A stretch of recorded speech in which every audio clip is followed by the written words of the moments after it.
नमस्कार। करीब 3 साल 2 महीने पहले अप्रैल सन 2014 में चुनाव से ठीक पहले बक्सर की एक जनसभा में तब गुजरात के मुख्य सेवक नरेंद्र मोदी ने, जो आज प्रधान सेवक हैं, रैली में ये कहा था कि आज जवानों की क्या हालत है, आज किसानों की क्या हालत है। शास्त्री जी ने नारा दिया था, लाल बहादुर शास्त्री, जय जवान जय किसान। मैं उस नारे के जोश को, उसके जज्बे को, उसकी स्पिरिट को दोबारा से ज़िंदा करूंगा। साथ में उन्होंने ये भी कहा था कि तब की सरकार की जो नीतियां थी खेती को लेकर, उसकी वजह से ज़्यादा किसान आत्महत्या कर रहे हैं बजाय सैनिकों के शहादत के। तब उन्होंने ये भी कहा था कि तब की सरकार जो थी, यूपी की सरकार डॉक्टर मनमोहन सिंह की, उसकी गलत नीतियों के कारण किसान ज़्यादा संख्या में आत्महत्या कर रहे हैं बनिस्बत जो हमारे जवान सीमा पर मारे जा रहे हैं। तब उन्होंने ये भी कहा था कि हमारे जवान आतंकियों के हाथों ज़्यादा मारे जा रहे हैं, युद्ध क्षेत्र में कम मारे जा रहे हैं। तब उन्होंने ये भी कहा था कि एक शहीद जवान जिसका सिर काट दिया गया था, उसकी बेवा धरने पर बैठी है और सरकार जो दिल्ली में बैठी है, दैट इज़ मनमोहन सिंह की सरकार, वो पाकिस्तानी राष्ट्रपति को बिरयानी खिला रही है।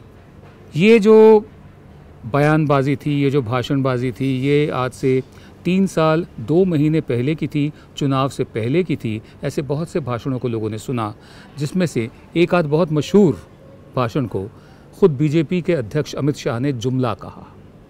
ये तो चुनाव के जुमले होते हैं। बहरहाल हम एक निगाह डालते हैं, आज 3 साल 2 महीने हो गए हैं, जवानों का क्या हाल है। सन 2011 में हमारे 30 जवान मारे गए थे, या आतंकवादियों के हाथों या सीमा पर। सन 2012 में, उससे अगले साल, 17 जवान मारे गए थे। सन 2014 में 51 जवान हमारे मारे गए थे, शहीद हुए थे। सन 2015 में 41 जवान शहीद हुए। सन 2016 में 64 जवान शहीद हुए। सन 2017 है, गिनती जारी है। आप रोज़ सुनते हैं खबरें कि आज 4 जवान शहीद हुए, आज 2 जवान शहीद हुए, आज 3 जवान शहीद हुए। एक हमारे यहाँ जवानों की हालत वैसे भी कुछ ठीक ज़्यादा नहीं है और सरकार ने भी तो कुछ नहीं किया है। सहायक सिस्टम हमारे यहाँ कहा जाता है।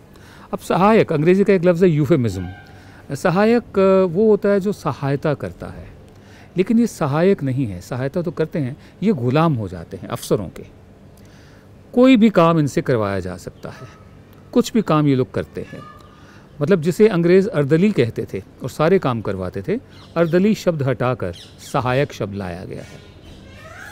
जैसे महात्मा गांधी हरिजन शब्द ले आए थे, जैसे प्रधान सेवक दिव्यांग शब्द ले आए हैं। सिर्फ शब्द बदलने से अगर इन लोगों के हालात भी बदलते हों तब तो बात समझ में आती है, लेकिन ऐसा है नहीं। एक निगाह डालते हैं किसानों की हालत पर। सन 2014 में सूखा पड़ा था। नई सरकार मई में आई थी, जुलाई का मौसम होता है मानसून का, जून जुलाई का। सूखा पड़ा था। सन 2015 में भी सूखा पड़ा, और सूखे की वजह से जो हमारी खेती थी उसको बहुत नुकसान पहुंचा, किसानों को बहुत नुकसान पहुंचा। एक अगर हम निगाह डालें किसानों की जो आत्महत्याएं हैं, जिनके बारे में प्रधान सेवक ने खुद कहा था कि ज़्यादा किसान मरते हैं, आत्महत्याएं करते हैं बनिस्बत मुकाबले फ़ौजी जवानों के। सन 2013 में 11,772 किसानों ने आत्महत्या की सन 2013 में। तब यूपीए की सरकार थी, डॉक्टर मनमोहन सिंह की सरकार थी।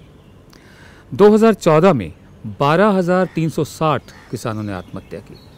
आधी सरकार क्या, मई तक यूपीए की सरकार थी, उसके बाद मौजूदा सरकार थी। 2014 में 12,360 किसानों ने आत्महत्या की। 2015 में 12,602 किसानों ने आत्महत्या की।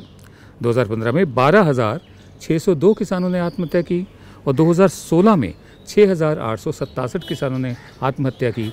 अभी आजकल ताज़े आंकड़े आ रहे हैं 2017 के, जहां महाराष्ट्र में किसानों का आंदोलन जारी है, मध्य प्रदेश में किसानों का आंदोलन जारी है, पंजाब से भी आत्महत्याओं की खबरें आई हैं। कहने का मतलब ये है कि इतने हज़ारों की तादाद में अगर किसान आत्महत्या कर रहे हों तो कहीं ना कहीं कुछ ना कुछ समस्या ज़रूर है। शास्त्री जी ने जो नारा दिया था, जय जवान जय किसान, उससे उनकी सोच स्पष्ट होती थी कि वो किस तरह के विकास का मॉडल चाहते हैं। विकास का एक ऐसा मॉडल जहां गाँव में खुशहाली हो।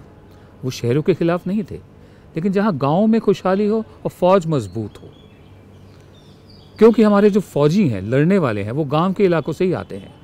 नेताओं के बच्चे फ़ौज में नहीं जाते, अफसरों के बच्चे बहुत कम जाते होंगे, अगर जाते भी होंगे तो। जो हमारे बाकी जो दुकानदार तबका है, बिजनेसमैन है, उनके बच्चे फ़ौज में नहीं जाते। जो जाता है, जिसका बच्चा जाता है फ़ौज में, उसी का बच्चा जाता है जो किसान होता है। अमूमन हमारी जितनी भी रेजिमेंट्स आप देख लीजिए, जिसके पास ज़मीन है, जो ज़मीन की सेवा करता है, उसी के ही बच्चे फ़ौज में भी जाते हैं। तो शास्त्री जी के जहन में ये रखा होगा कि फ़ौज भी मजबूत हो ताकि कोई भी हमारी तरफ आंख उठा के ना दे सके, और हमारे गांव भी खुशहाल हों, जो रीढ़ की हड्डी रहे हैं हमारी अर्थव्यवस्था की। अगर वो जिंदा रहते तो भारत की शक्ल कुछ और होती। शास्त्री जी कभी भी 10 लाख रुपए का सूट नहीं पहनते थे, बहुत ही सादा उनकी जीवन शैली थी। लेकिन हुआ क्या है, आज विकास का मॉडल एक ऐसा बन गया है कि सारा धन, जितना पैसा है, वो बड़े बड़े शहरों में केंद्रित होता जा रहा है। गाँवों से नौजवान लोग अपने अपने घर छोड़कर बड़े बड़े शहरों की ओर रुख कर रहे हैं, और उनकी मदद भी की गई। लॉन्ग डिस्टेंस ट्रेन चलाकर ज़्यादातर नौजवान यूपी बिहार से आते हैं, और पूरे मुल्क में जहाँ जहाँ पैसा है, सुविधाएं हैं, जहाँ जहाँ नौकरियों का स्कोप है, वहाँ जाते हैं।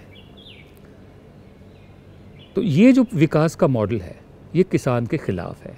ये जो विकास का मॉडल है, ये जवानों को, फौजियों को कैनन फॉडर बनाता है। कैनन फॉडर माने तोप के वो निशाने पर आए हुए वो लोग जो मतलब तोप का मुंह भरते हैं, तोप का पेट भरते हैं।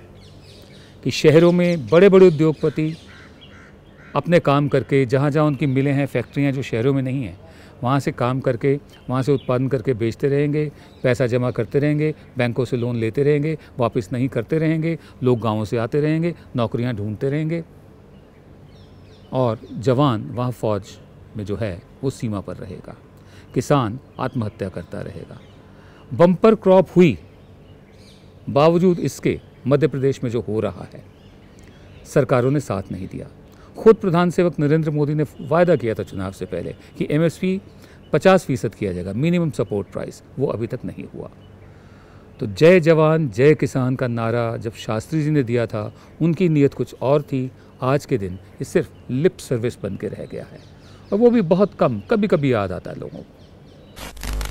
हमारे यहाँ आम बोलचाल की ज़ुबान में एक लफ्ज़ इस्तेमाल किया जाता है, दोगलापन। उसको ज़रा ज़्यादा थोड़ा सा शिष्ट रूप दे दिया जाए तो उसे पाखंड कहा जाएगा, अंग्रेज़ी में हिपोक्रेसी कहा जाएगा। मैं इन तीनों शब्दों का इस्तेमाल कर रहा हूँ बीफ के सिलसिले में। सरकार की नीति क्या है बीफ के बारे में, नीति क्या वो मुंह से बोलते हैं, और हकीकत में क्या हो रहा है, इस दोगलेपन को मैं थोड़ा उजागर करूँगा। इस वक्त केरल, बंगाल, अरुणाचल प्रदेश, मिज़ोरम, मेघालय, नागालैंड, त्रिपुरा और सिक्किम, ये ऐसे राज्य हैं जहाँ पर जो बीफ के ऊपर कोई पाबंदी नहीं है, स्लॉटर हाउसेस पर कोई पाबंदी नहीं है। बीफ वो बना सकते हैं, बीफ प्रोड्यूस कर सकते हैं, खाते भी हैं वहाँ पर। ये भी भारत के ही हिस्से हैं, ठीक है। राजनाथ सिंह ने, जो हमारे गृह सेवक हैं, केरल हाई कोर्ट का एक रेफरेंस से हवाला देते हुए कहा कि केंद्र ने बीफ पर बैन लगाने के लिए ऐसा कोई कानून जारी नहीं किया है। ठीक है, कोई जारी नहीं किया होगा, ये तो आप कानूनी स्थिति बता रहे हैं, लेकिन आप ही की पार्टी के जो संगठन के सहयोगी दल हैं, वो गौ रक्षक बनकर सरेआम उत्तर भारत में सड़कों पर क्या कर रहे हैं, क्या आपको नहीं मालूम? आप गृह मंत्री हैं। हकीकत क्या है, ज़मीनी हकीकत क्या है और बोल क्या है, मैं इसी को उजागर कर रहा हूँ। इनका कहना है, I believe that people will gradually realize that what they have perceived is wrong. मुझे उम्मीद है कि लोग जल्दी समझ जाएंगे कि जो कुछ उन्होंने हमारे बारे में समझा है वो सही नहीं है। Our party is not telling anyone what to eat, what to wear. हमारी पार्टी नहीं बता रही है कि क्या खाना है, क्या पहनना है। जी बिल्कुल, आपकी पार्टी की तरफ से किसी संबित पात्रा ने या किसी और प्रवक्ता ने कभी भी नहीं कहा है ये। लेकिन आपकी विचारधारा से मिले हुए जो दूसरे संगठन हैं, वो बताते हैं कि लड़कियों को जीन्स नहीं पहननी है, स्कर्ट नहीं पहननी है, लोगों को बीफ नहीं खाना है। अब तो बात यहाँ तक आ गई कि जम्मू में आपकी पार्टी के लोगों ने कहा है कि मोमो भी नहीं खाने हैं। हमने तो आपसे कभी नहीं कहा, या आपकी पार्टी वालों से कभी नहीं कहा कि आप बढ़िया कबाब खाइए, बहुत अच्छे होते हैं, या मोमो खाइए। अगर हमने आपसे नहीं कहा तो आप हमसे कहने वाले कौन होते हैं कि क्या खाओ ना खाओ, क्या पहनो क्या ना पहनो। बीफ को लेकर, मांस को लेकर जो अनकही नीति है उसके खिलाफ भारतीय जनता पार्टी के जो स्टेट यूनिट्स हैं, बहुत सारी स्टेट यूनिट्स में बगावत के सुर खड़े हो रहे हैं। मेघालय में हज़ारों की तादाद में भारतीय जनता पार्टी के कार्यकर्ता पार्टी छोड़ रहे हैं। उनका कहना है, I quit the party as the BJP is trying to impose their ideology on us. What's wrong if you plan to celebrate the 3rd anniversary in our own traditional way? Bernard N. Marak, former West Garo Hills district president of the BJP, question. Bernard N. Marak जो हैं waste गारो district president रहे हैं Bharatiya Janata party के, उनका ये कहना है कि हम अपनी सरकार के 3 साल का जश्न मनाना चाहते थे बीफ पार्टी करके। अब ये लोग कौन होते हैं जो उत्तर भारत में बैठे हुए हैं अपनी जीवन शैली हम पर थोपने वाले? हमारी सदियों से परंपरा यही रही है, हम अपने परंपरागत तरीके से करना चाहते थे।